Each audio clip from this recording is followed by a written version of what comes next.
RCC का full form क्या होता है? Reinforced cement concrete. क्या होता है आरसीसी?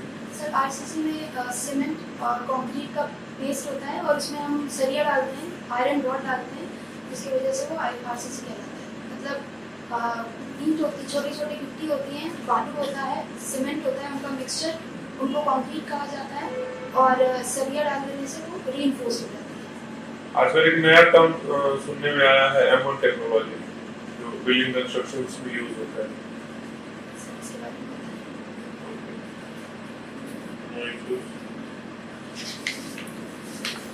सीमेंट में कौन कौन से कंपोनेंट?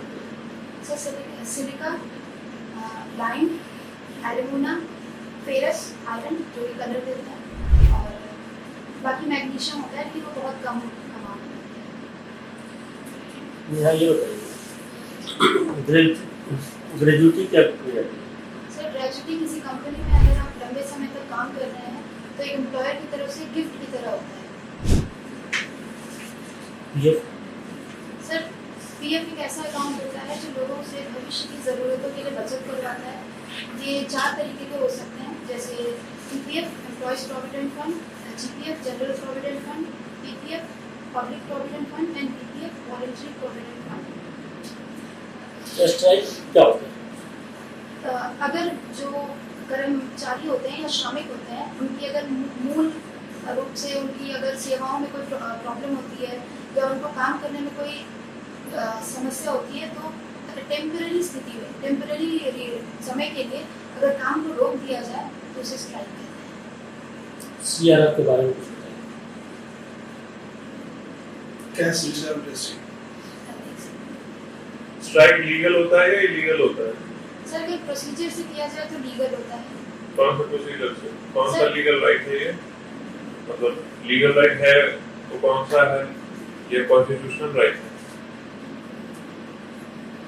सर ये कॉन्स्टिट्यूशनल राइट नहीं है मेरे हिसाब से, ये लीगल राइट में आता होगा। इसमें जब लोगों को स्ट्राइक करना होता है, यानी कि एम्प्लॉयज़ को स्ट्राइक करना होता है, तो वो 14 डेज़ का नोटिस देते हैं। नोटिस खत्म होने के बाद 42 डेज़ के अंदर स्ट्राइक पे चले जाना होता है। लेकिन अब जो IR है, द इंडस्ट्रियल रिलेशन कोड जो है, उसमें इसे अपडेट करके 60 डेज़ का कर दिया है, तो 60 डेज़ के अंदर स्ट्राइक पे जा सकते हैं। नीति निर्देशक तत्वों को भारतीय संविधान में शामिल करने के पीछे सरकार की क्या मांग है? जो संविधान निर्माता थे उनकी क्या मांग है? सर फिर से क्वेश्चन बोलिए। नीति निर्देशक तत्वों को शामिल करने के पीछे संविधान निर्माताओं की क्या मांग है? गाइडलाइंस सर वो हिंदी में समझ में। जो DPSP है DPSP उसको संविधान में शामिल करने के पीछे क्या सोच थी? सर DPSP एक गाइडलाइंस होती है गवर्नमेंट के लिए कि गवर्नमेंट एक आइडियल गवर्नमेंट कैसे काम करेगी। जो कॉन्स्टिट्यूशन के निर्माता हैं उन्होंने ये सोचा था कि फ्यूचर में जो गवर्नमेंट आएंगी तो उनको काम करने के लिए एक आइडियल रूल्स एंड रेगुलेशन की ज़रूरत होगी, तो वो उससे एज अ रेफरेंस ले सकते हैं। आर्टिकल कहाँ से कहाँ तक DPSP? 32 के बाद से है, 33 से होगा, 35 और 54 के बीच में। 36 आई मीन 36 से 51। सर इसमें थोड़ा सा कंफ्यूजन है, वो 30s और 50s। अच्छा, वो 4 बिलियन से जुड़ी हुई 4 बिलियन का पहला जो अध्यक्ष था किसे बनाया गया? Charles Eyre. सेंट थॉमस क्या है?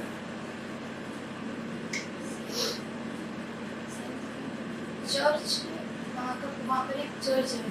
कहाँ है ये सेंट थॉमस? सर नहीं बता सकते, स्कूल्स के नाम जानती हूँ। सेंट थॉमस वो फोर्ट विलियम की बगल में है। कार्बन क्रेडिट क्या होता है यार? कार्बन क्रेडिट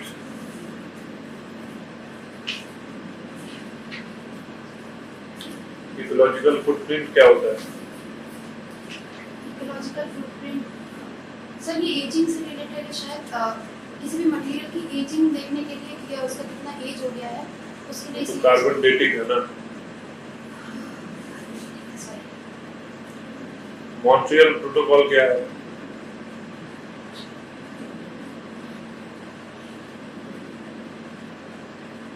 किससे जुड़ा है Montreal protocol? Sir climate change से ये जुड़ा हुआ है। सर गेस कर सकती हूँ मैं इसको। बहुत सारे जो कंट्रीज होते हैं और उन्होंने जब देखा कि ग्लोबलाइजेशन बढ़ रही है तो एक ग्रुप बना के क्या गाइडलाइंस लेना चाहिए हमें ताकि ग्लोबलाइजेशन वगैरह रुक सके और सस्टेनेबल डेवलपमेंट हो सके। कब किया कब ये होगा? सर ये मॉन्ट्रियल प्रोटोकॉल ओजोन परत कुछ से रिलेशन है? सर ग्लोबलाइजेशन का ओजोन लेयर से डायरेक्टली रिलेशन है क्योंकि कार्बन एक हॉट गैस है जो कि जिसका अगर क्वांटिटी थोड़ा सा भी एटमॉस्फेयर में बढ़ जाए तो ओजोन लेयर को वो डिस्ट्रॉय कर सकता है और ओजोन लेयर अभी काफी हद तक डिस्ट्रॉय मैं आप देवरिया से हैं। देवरिया की आर्थिक व्यवस्था किस पर टिकी हुई है? सर अभी पूरी तरह से एग्रीकल्चर बेस्ड है। इनिशियली जब शुरुआती फेज था तब वहाँ पे काफ़ी शुगर इंडस्ट्रीज थी बट शुगर इंडस्ट्रीज का अच्छे से डेवलपमेंट ना होने के कारण वो अब बंद कर दी है। पूरी तरह से एग्रो बेस्ड है। यूपी का सबसे बड़ा शुगर मिल कहाँ पर है? सर देवरिया में ही था। देवरिया कितने जिलों से लगा हुआ बिहार में? बिहार के एक कौन बिहार से एक सिवान पड़ेगा शायद।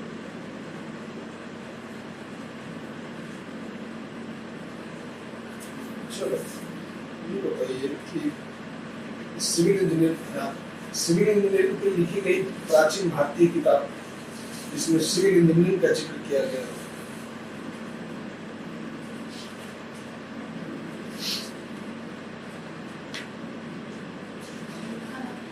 Meghnath Saha institute of technology वहाँ से बिल्कुल इसकी स्थापना कर दी गई। सर इस कॉलेज को 2000 में बनाया गया। हॉबीज क्या है आपकी? सर वॉलीबॉल की। वॉलीबॉल।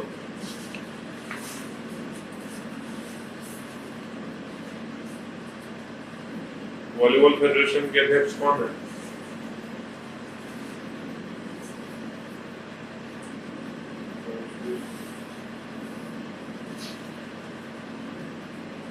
अच्छा ये बताइए जो लेबर लॉज है वो क्या सिर्फ संगठित क्षेत्र के मजदूरों के लिए है या असंगठित क्षेत्र के मजदूरों के लिए भी उपलब्ध है? सर दोनों के लिए है। दोनों के लिए। संगठित क्षेत्र के मजदूर किसे करते हैं? सर वो लोग जो अनऑर्गेनाइज सेक्टर में काम करते हैं जैसे डेली वेज वर्कर हो गए, कंस्ट्रक्शन एरियाज में काम करने वाले लोग हो गए, इन लोगों को हम उनकी कैटेगरी में डाल सकते हैं। अगर मैं खेतीहर मजदूर हूँ, एग्रीकल्चर सेक्टर में मैं काम करता हूँ किसी के खेत में डेली बेसिस पे और दिन के अंत में मुझे मेरे पैसे नहीं मिलते हैं, मजदूरी मेरी नहीं मिलती है, तो मैं क्या कर सकता हूँ? क्या रास्ता है मेरे पास? सर ऐसे तो गवर्नमेंट के बहुत सारे पोर्टल हैं जिसमें हम कंप्लेन कर सकते हैं। तो अगर ग्रुप बेस्ड है तो सर लेबर मिनिस्ट्री के एक सक्षम पोर्टल है जिसमें बुनियादी जो भी प्रॉब्लम्स हो रही हैं उनमें आप प्रॉब्लम्स को अपनी शिकायत दर्ज करवा सकते हैं। फिर सिटी ग्राम पोर्टल है जिसमें हम शिकायत दर्ज करवा सकते हैं कि हमारे साथ जो भी प्रॉब्लम है। मेरे फंडामेंटल राइट का अगर वायलेशन होता है तो मैं कहाँ अप्रोच कर सकता हूँ? सुप्रीम कोर्ट और हाई कोर्ट में कौन सा आर्टिकल? 32 और और आर्टिकल 32 से कहाँ हाई कोर्ट जाएंगे? सर सुप्रीम कोर्ट और हाई कोर्ट दोनों ही जा सकते हैं। दोनों जगह जा सकते है कि अगर फंडामेंटल राइट्स का वायलेशन होता है तो हम जा सकते हैं। आर्टिकल 32 के तहत हाई कोर्ट भी जा सकते हैं और सुप्रीम कोर्ट भी जा सकते हैं। हैबियस कॉर्पस क्या होता है? रिट ऑफ हैबियस कॉर्पस क्या होता है? सर ये सुप्रीम कोर्ट की पावर होती है, मुझे पूरी तरह से पता नहीं। एमएसपी का निर्धारण कैसे किया जाता है? मिनिमम सपोर्ट प्राइस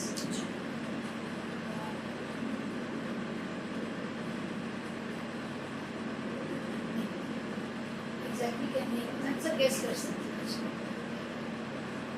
जो भी कमर्शियल क्रॉप्स जो भी क्रॉप्स हैं जो गवर्नमेंट देती है और उनका उचित मूल्य को देने की कोशिश करती है ताकि जो फार्मर्स हैं वो और ज़्यादा से ज़्यादा क्रॉप लगा सकें।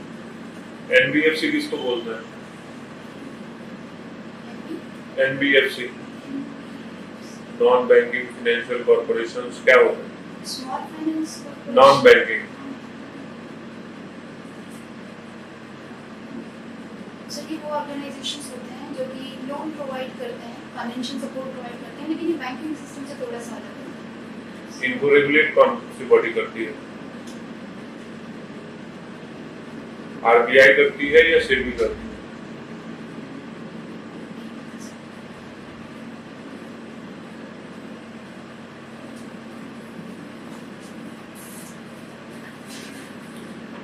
किसी एक सोशल सिक्योरिटी स्कीम का नाम बताइए।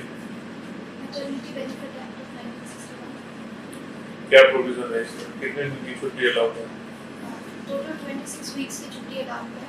सर इसमें भी बहुत सारा क्राइटेरिया है। अगर पहला बच्चा है, पहला या दूसरा बच्चा है तो 26 वीक्स की छुट्टी अलाउड है। अगर तीसरे और चौथे बच्चे की बात होगी तो 12 हफ्तों का छुट्टी हो जाएगा। अबॉर्शन के केस मैटरनिटी लीव के बारे में तो हम जानते हैं, पैटर्निटी लीव अलाउड है इंडिया में? सर इंडिया में ऐसा खास कोई प्रोविजन नहीं है पैटर्निटी लीव का, ऐसा कोई प्रोविजन बनाया नहीं गया है, लेकिन बाकी कंट्रीज में ऐसा प्रोविजन देखने के लिए मिला है। कहाँ पे? सर डेनमार्क में है 2 वीक्स का हॉलीडेज वो लोग ले सकते हैं। ऐसा है। ठीक है।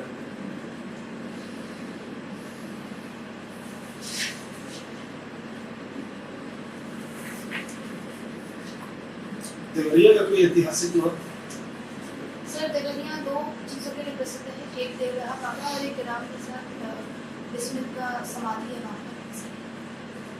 राम प्रसाद बिस्मिल फांसी कहाँ दी गई? कोई शायद सर पता नहीं है, मैं गेस कर रही हूँ। कौन है राम प्रसाद बिस्मिल? सर वो काकोरी कांड में सहभागी थे 1925 में जो। और कौन थे उनके साथ? उनके साथ अशफाकुल्ला खान प्रोनाउंसिएशन वो थे। और मतलब ये दोनों जन पकड़े गए थे तो इनका नाम काकोरी षड्यंत्र में कौन एक व्यक्ति बच कर निकल गया? आजाद चंद्रशेखर। चंद्रशेखर आजाद। चौरी चौरा कांड के बारे में सर चौरी चौरा कांड 1922 में हुआ था। इसमें जो लोग नॉर्मल लोग थे वो बाजार में शराब के या चीज़ों की कीमत बढ़ती दामों की वजह से स्ट्राइक करने के लिए या प्रोटेस्ट करने के लिए पहुंचे थे, जिससे जो पुलिस वाले थे उन्होंने उन पर हमला करके उन्हें चोटिल कर दिया था, जिसमें बहुत लोगों की मृत्यु हुई थी।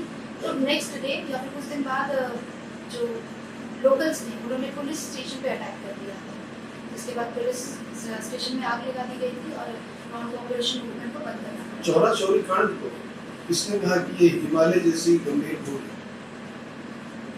Himalayan plunder. गांधी जी हो सकते हैं, क्योंकि महात्मा गांधी जी हो सकते हैं महात्मा गांधी जी ही होंगे, क्योंकि तो इसकी ही बात से उन्होंने नॉन कोऑपरेशन मूवमेंट को बंद किया था। बाकी बहुत सारे लीडर्स थे जो वो चाहते थे कि ये मूवमेंट बंद ना हो, क्योंकि जैसे कौन सा लीडर चाहते हैं? जवाहरलाल नेहरू, उनके पिताजी मोतीलाल नेहरू ये नहीं चाहते थे कि नॉन कोऑपरेशन मूवमेंट बंद हो, क्योंकि ये मास मूवमेंट था।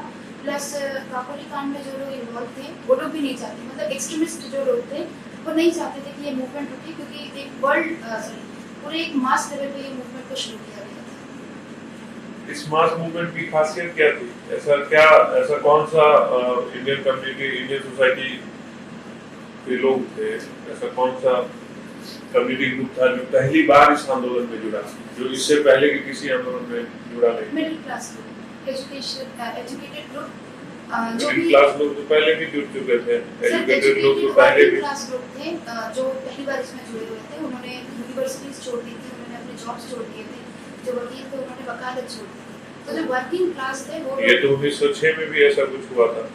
सर 1906 में जो हुआ था वो बहुत ही सीमित हुआ था, वो सिर्फ बंगाल में किया गया था। हाँ, लेकिन एलिमेंट हम देखते हैं, लेकिन ऐसा कौन सा पर्टिकुलर ग्रुप है जो पहली बार इस मूवमेंट में एक्टिव हुआ? महिलाएं, महिलाओं ने भी इसमें पार्टिसिपेट किया था। इससे पहले महिलाओं का पार्टिसिपेशन नेशनल मूवमेंट में थोड़ा कम देखा गया। ये कहिए पहले के महिलाएं पहली बार इस मास मूवमेंट में जुड़ी थी। ईस्ट इंडिया कंपनी जब भारत में आई तो बंगाल को अपना आजाद दिया, क्यों नहीं वो साउथ को दिया? सर बंगाल पहले से ही बहुत प्रॉस्परस प्लेस रहा है। अगर हम 18th सेंचुरी की बात करते हैं तो पूरे वर्ल्ड जीडीपी का 25% का कॉन्ट्रीब्यूशन सिर्फ बंगाल से आता था। बंगाल के कॉटन और मसलिन्स काफ़ी ज़्यादा फेमस थे, तो ब्रिटिशर्स के लिए बहुत अच्छी अपॉर्चुनिटी थी कि ऐसी जगह पर जाएं जहाँ पर बहुत ज़्यादा पैसा हो। फोर्ट विलियम जो स्थल था इसलिए उपयोग किया जाता था उनके द्वारा। इनिशियली उन्होंने कहा था कि वो फैक्ट्री सेटअप करने आए हैं, जैसा एविडेंसेस में देखा गया है। इनिशियली फैक्ट्री सेटअप करने के लिए था, लेकिन बाद में उसका फोर्टिफिकेशन किया गया और वो यूज़ करते थे फ्रांस से लड़ाई करने के लिए, उसमें वो हथियार छुपा कर रखते थे, जिसके विरोध में जब चीज़ें खराब हुई तो उनका शिराजी दौरा के साथ बैक टू फ्रांस। अच्छा, कितनी यूरोपियन कंट्रीज जो है इंडिया आई थी, European imperialist companies India I? Sir 4 आए थे, कौन-कौन? ब्रिटिशर्स आए थे, पोर्टुगीज आए थे, फ्रांस आए थे और डच आए थे। और सर ये प्रोमिनेंट थे, इतने ही। छह। सर 4 बनाए। महिला सशक्तिकरण के लिए सरकार के द्वारा वर्तमान समय में क्या पहल की? वुमेन एम्पावरमेंट के लिए लखपति दीदी योजना अभी हाल ही में शुरू किया गया है, इसमें महिलाओं को स्किल सिखाया जाएगा, उन्हें बेसिक ट्रेनिंग दी जाएगी ताकि वो सालाना 1 लाख तक का पैसा कमा सकें। ये बिगर बिजनेस है। अभी जो वर्तमान समय में ये चुनाव हो रहा है, कितने चरणों में हो रहा है? 6 या 7 से कुछ। चुनाव आयोग की भूमिका क्या है? चुनाव आयोग इलेक्शन कमीशन का रोल होता है इलेक्शन को कंडक्ट करवाना, और जब मॉडल कोड ऑफ कंडक्ट लगा होता है उस टाइम पे कोई भी रूल्स का वायलेशन ना हो, ये भी देखना उन्हीं का काम है। तो एक तरह से एक model code of conduct period में गवर्नमेंट की तरह वो रोल करती हैं, सारे काम हो रहे हैं सही से, ये सारी चीज़ें।